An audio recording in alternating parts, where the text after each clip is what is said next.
কোন কোন নাফরমানের কবরের মধ্যে জাহান্নামের আগুন এসে ভইরা লবে। এ আমার দয়ার মালিক, দয়াময় করে আপনি আমাদেরকে মাফ কইরা দিয়ে। আল্লাহ রসুল বলে কোন কোন নাফরমানের কবরের মধ্যে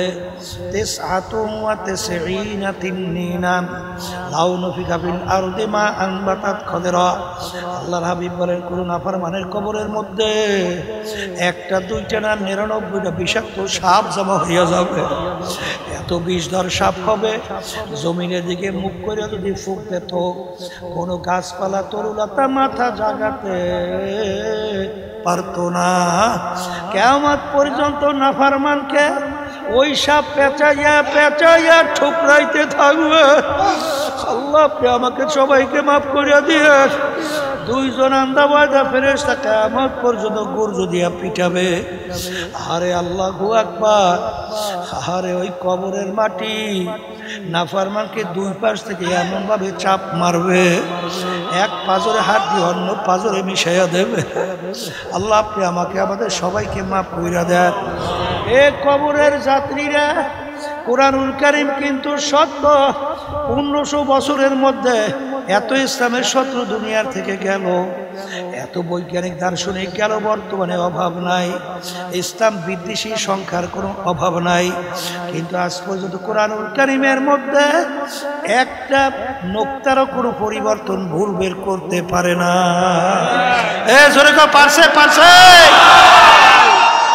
যদি না পাইরা থাকে কবরের যাত্রীরা মনে রাখো, যখন হায়াতের বেড়া শেষ হইয়া যাবে, আজরাইল আলাইহিস সালাতু ওয়াস সালাম যখন হাজির হইয়া যাবে, নাফরমানের সামনে তার মাথা আসমানে, পাও তার জমিনে, এক হাত মাশরিকে এক হাত মাগরিবে, দুনিয়া জোড়া তার শরীর।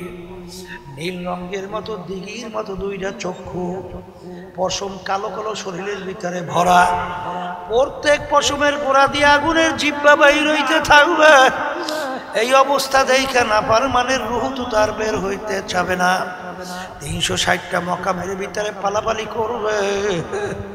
আজরাইল সালাতু ওয়াস সালাম বলবো, রে খবির, দুনিয়ার ভিতরে স্বাধীনতা পাইয়া আমার মালিকের সমস্ত নেয়ামত ভোগ করছো, আমার দেওয়া মালিকের নেয়ামত চক্ষু দিয়া দেখছো। এই চক্ষু নেয়ামত কার? এই জোরে বলো কার? কত অন্ধ মানুষ তোমার আমার সামনে হাত পাইতে পয়সা চায়, আর বলে হুজুর আমাকে টাকা দেন, চাউল কিনবো, ভাত পাক কইরা খাবো। আমি দুনিয়া দেখি অন্ধকার। এনে মুখারামের দলেরা, আমার মালিক ইচ্ছা করলে তোমাকে আমাকে অন্ধ কইরা বানাইতে পারতো কি পারতো না? এই চক্ষু নেয়ামত কে দান করলো? জবান দিয়া কথা বলি, এই নেয়ামত কে দান করলো? কত বোবা মানুষ তোমার আমার সামনে আওয়াও কইরা চিল্লায়, আরে ওর বুকে কত ব্যথা, ওর কথা ভাব প্রকাশ করতে পারে না। আমার মালিক বলেন আল্লামাহুল বায়ান, তোদেরকে আমি কথা বলার শক্তি দান করলাম। জিহ্বাও একটা গোশতের টুকরা, অন্যান্য শরীরেও তো গোশতের টুকরা, সব গোশতের টুকরা কথা বলে না, কিন্তু 24 ঘন্টা জিহ্বা কথা বলতে থাকে, কোনোদিন একটু ব্যথাও হয় না। এই কথা বলার শক্তি নেয়ামতকে দান করলো। আরে কত পাগল রাস্তা রাস্তায় ঘোরে, কোনো মূল্য নাই। তোমাকে আমাকে আমার মালিক ব্রেন দান করলো, তুমি আমি সুস্থ মানুষ, এই ব্রেন নেয়ামতকে দান করলো না তোমার দলের নেতারা দেশে? তা দলের নেতা নেত্রীরা দেশে না? হ্যাঁ, কার জন্য জীবন শেষ করবে? এই জীবনটা কার জন্য শেষ করবে? হ্যাঁ, ইয়াওমা নাদউ কুল্লা উনাসিন বিইমামিহিম, আমার মালিক বলেন প্রত্যেকটা মানুষকে আমার মালিক কিয়ামতের ময়দানে তার দলের নেতা নেত্রীর সঙ্গে ডাকবে। প্রত্যেকটা মানুষকে, আমি বলি নাই, ওই সত্য কালামের ভিতরে আল্লাহ বলছেন, আমি শুনাইতেছি। আল্লাহ বলতেছেন প্রত্যেকটা মানুষকে কিয়ামতের ময়দানে তার দলের নেতা নেত্রীর সঙ্গে ডাইকে আমার মালিক বলবেন তোর দলের নেতা নেত্রী যেদিকে যায় ওদের পিছনে পিছনে সেই পথে যা। এক কথায় তোমার নেতা নেত্রী যেখানে জায়গা আমার আল্লাহ বলেন তোর সেইখানে জায়গা। আমার পর রাগ করছেন কেউ না? অর্থ ভুল করছি? অর্থ ভুল করি নাই? আল্লাহ বলছেন আমি শোনাবো না? না শোনাবো না, শোনাই রেখেছে। কে মানবেন তা তো জানি না। কথা ঠিক না বেঠিক? এই বেরেন নেয়ামত কে দান করলো? আরে কত বড় লোক তার সন্তানদেরকে আমার মালিক প্রতিবন্ধী বানাইছে। কত বড় লোক আমাদের সামনে সন্তানকে নিয়ে আসে, সন্তানের চেহারা এত সুন্দর ফুটফুটে, ওদিকে বাপের চোখ দিয়া বাইয়া বাইয়া টপ টপ কইরা পানি পড়ে। আমি বলি কি ব্যাপার? তখন কান্দার বলে হুজুর ওর জন্য একটু দোয়া করেন, আমার মালিক ওকে প্রতিবন্ধী বানাইছে। এই কথা বলে বাপ কান্দে। বাজার আমার মালিক ইচ্ছা করলে তোমাকে আমাকে প্রতিবন্ধী বানাইতে পারতো কি পারতো না?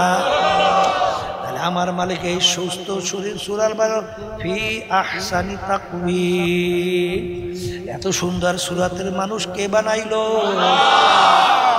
হায় হায় হায়, সব নেয়ামত ভোগ করলাম আমার মালিকের, আর আজকে আমার সেই মালিককে বলছো কোন দুনিয়ার পিছনে পড়ছো? কোন দুনিয়া?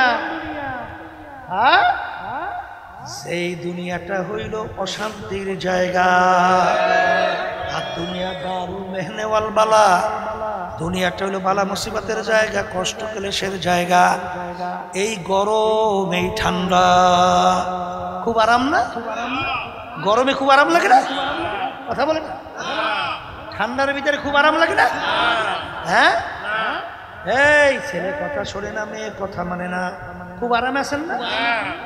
স্ত্রীর কথা শোনে না, খুব আরাম আছেন না? আবার স্বামী কথা মানে না, স্ত্রীরা খুব আনন্দিত আছে। হ্যাঁ, এই রোগ ব্যাধির কোনো শেষ নাই, শত্রু মিত্রুর অভাব নাই। এই রোগ ব্যাধির অভাব আছে, তাহলে শান্তি যেখানে নাই পাবা কোথায়? কোথায় পাবা? পাওয়া যায়, পাওয়া যায়। এই জন্য আমার বাজানদেরকে বলবো দুনিয়া কিন্তু ক্ষণস্থায়ী আর জিন্দেগি কিন্তু একটাই। বলে দুনিয়া ক্ষণস্থায়ী, জিন্দেগি কয়টা? একটাই। আচ্ছা বলেন তো, আপনার আব্বা, আপনার আম্মা, আপনার দাদা দাদু দুনিয়া থেকে বিদায় নিয়ে বাড়ির দরজায় কবরে ঘুমাইয়ে রয়েছে, ফেরত আসছে কবে? কবে আসে নাই? কোনোদিন আসবে না? আর আসবে না? হ্যাঁ, রাস্তার মুসাফির ইব্রাহিম বিন আদহাম বাদশাহ তার সিংহাসনের কাছে যাইয়া তার দরবারের মধ্যে বলতেছে, বাদশাহ রে, আপনার এই মুসাফির খানায় আমি একটু থাকতে চাই। কারে বলে? বলার সঙ্গে সঙ্গে বাদশার ইজ্জত আছে না নষ্ট হয়েছে? সর্বনাশ করছ তুই, আমার রাজ সিংহাসন, আমার স্থায়ী বাড়িটাকে তুই বানাইছো মুসাফির খানা করছো কি? করে বাদশা ভুল হইলে মাপ চাই। বাদশা স্থায়ী বাড়ি আর মুসাফির খানা কাকে বলে? বলে বাড়ি দরজা ঘর দেখছো? দেখছি, ওইটা মুসাফির খানা। হুজুর এটা কাজ কি? বলে রাস্তায় পথিক চলতেছে, হঠাৎ রাত্রি হয়ে গেছে, অস্থায়ীভাবে যাপন করছে রাত্রি, আবার ভোরে উঠছে তার গন্তব্যের দিকে চলে গেছে। এই অস্থায়ীভাবে আসে যায়, একে বলে কি? মুসাফির খানা। হুজুর স্থায়ী বাড়ি? বলে যেখানে সবসময়ের জন্য মানুষ থাকে। তাহলে হুজুর পরিচয় পাইছে। বলতে বাদশা, তাহলে দুনিয়া সৃষ্টির পর থেকে মনে আপনি এই বাড়িতেই আছেন? তখন বাদশা বলে, এ বোকা, কি বলতেছিস? এর আগে ছিল আমার আব্বা, সে কোথায়? সে তো কবরে। বলে, তার আগে কেনা? আমার দাদা। সে কোথায়? সেও তো কবরে। বলে, আপনার আব্বা দাদা কি আসবে না? বলে, ওরে পাগল মুসাফির, একবার যদি মানুষ দুনিয়ার থেকে বিদায় নিয়ে কবরে যায় আর কোনো দিন আসে না।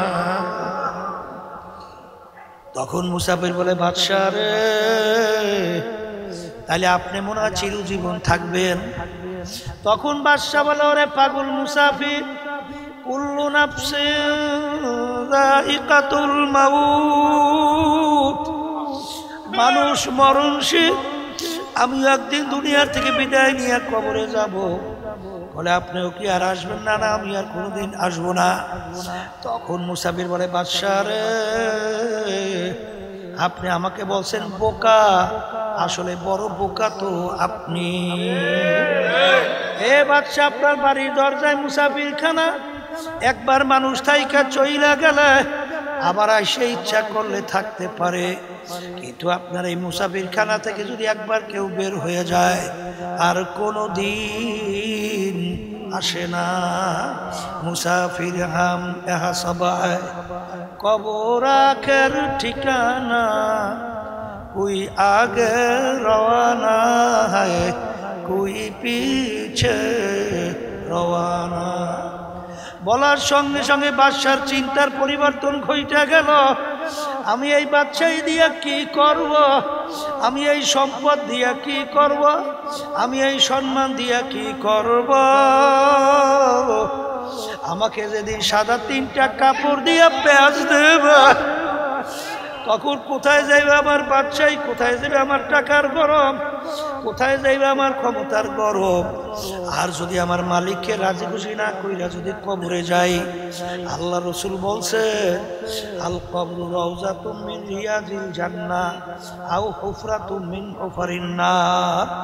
আমার উম্মতের এই যে কবর দেখো, এই কবর কিন্তু আসল কবর না।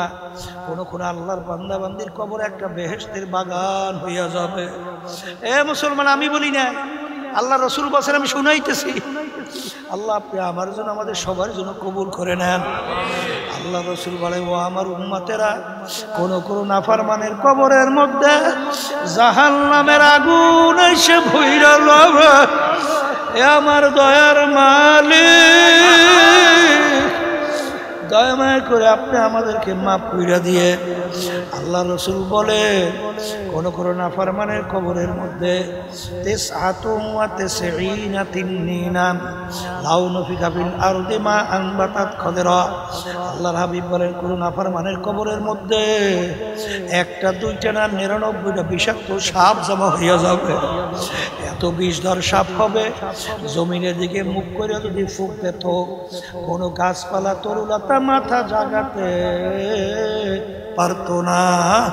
কিয়ামত পর্যন্ত নাফরমানকে ওই সাপ পেঁচাইয়া ঠুকরাইতে থাকবে।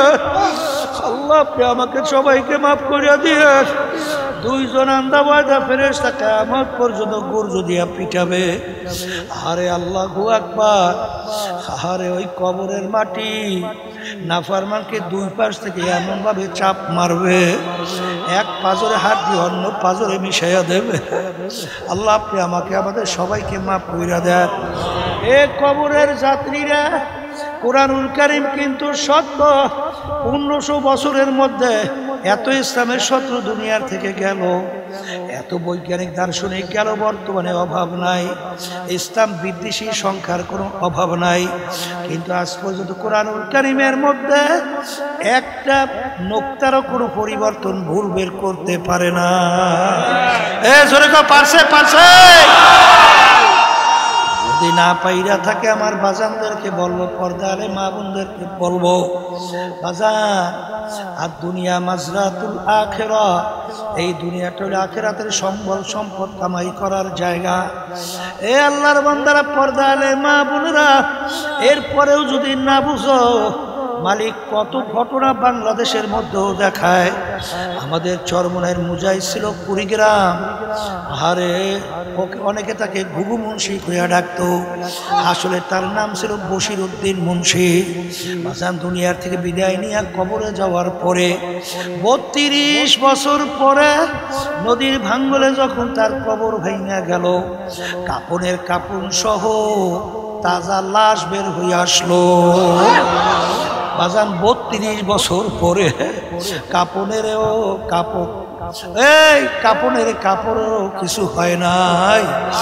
এ কবরের যাত্রীরা দুনিয়ার কোন যুক্তি আছে? একটা কাপড় 32 বছর পর্যন্ত মাটির সঙ্গে লাইগা রইল, কাপড়েরও কিছু হয় নাই, এরকম কোন যুক্তি দুনিয়ায় আছে? বাজান অনেক জাতীয় পত্রিকায় ছবি সহ দিয়া দিছিল, কে দেখছেন? কি অনেকে দেখছেন? দেখছেন জাতীয় পত্রিকায় ছিল ছবি সহ, প্রায় 32 বছর পর। দুনিয়ার কোন যুক্তি আছে? কোন যুক্তি আছে? এখন উঠাই না আব্বাজান রহমাতুল্লাহি আলাইহি তার নামের মাদ্রাসা ফজলুল উলুম, সেই ফজলুল উলুমের সামনে নতুন ভাবে দাফন করছে। আমি কয়েক মাস আগেও সেই কবর জিয়ারত করে আসছি। গত রমজানে আমি গেছিলাম উমরা হজে, আমির হামজা রাদিয়াল্লাহু তাআলা আনহু তার কবর জিয়ারত করে যখন গেলাম, বাজারে আমির হামজা রাদিয়াল্লাহু তাআলা আনহু শাহাদত বরণ করার প্রায় 50 বছর পরে যখন তার লাশ মোবারক বের হয়ে আসছিল, একেবারে দিব্যি মনে হয় এখন ঘুমাইয়া রইছে। ইরাকের দাজলা নদীর কিনারে 2 জন সাহাবায়ে কেরামের লাশ মোবারক পাওয়া গেছিল 1400 বছর পরে। কত বছর? 1400 বছর পরে। চক্ষু দুইটা খোলা। মনে করছে আমরা হুজুররা কিছু বুঝি না? হ্যাঁ, সব তো মনে বুঝছো। আজকে শরীরের ভিতরে একটু আগুন লাগলে 1 মিনিট আগুনে আঙ্গুল রাখা যায় না, কিন্তু আরাম প্রিয় আমার বাবারা, ধনী আমার বাবারা, ক্ষমতা সম্পূর্ণ আমার বাবারা, বাজান একবার যদি মিথ্যা কথা বলো, বাজান একটা মিথ্যা কথার জন্য 7000 বছর জাহান্নামের আগুনে জ্বলতে হবে। 1 ওয়াক্ত নামাজ যদি ইচ্ছা কইরা কেউ ছাইরা দাও, এই অপরাধে 2,88,00,000 বছর জাহান্নামের আগুনের ভিতরে জ্বলতে হবে। একবার যদি কেউ রমজান মাসে একটা রোজা ইচ্ছা কইরা ছাইরা দাও, কমপক্ষে 70,000 বছর জাহান্নামের আগুনে জ্বলতে হবে। একবার যদি কেউ নেশা করো, বাজান যার মাধ্যমে ব্রেন বিকৃতি ঘটায়, কমপক্ষে একটা কবিরা গুনাহ, কমপক্ষে 7000 বছর জাহান্নামের আগুনে জ্বলতে হবে। যদি কোনো মানুষকে কষ্ট দাও, জুলুম করো, মারো, ভালো করে যাই না রাখো, তুমি যদি কাউকে মারো তাইলে তোমার আবাদুল আবাদ জাহান্নাম। কি বলছো? ছুটে রেখে যায়, মানবেন কিনা জানি না, কথা ঠিক না বেঠি? এই জন্য আমার বাবাদেরকে বলবো, পর্দারে মা বোনদেরকে বলবো, কবরে যাওয়ার আগে সোজা হও, তারপর কবরে যাও। সাপ সোজা তো হবি, মইরা সোজা হইয়া কোনো লাভ নাই, মরার আগে সোজা হও। সাদা 3 কাপড় গায়ে লাগার আগে সোজা হও, আমার মালিককে রাজি খুশি কইরা এরপর কবরে রওনা দাও। কারণ একবার যদি কেউ ঠগো, দ্বিতীয়বার আইসার জিতবার আশা নাই। আল্লাহুম্মা আমিন।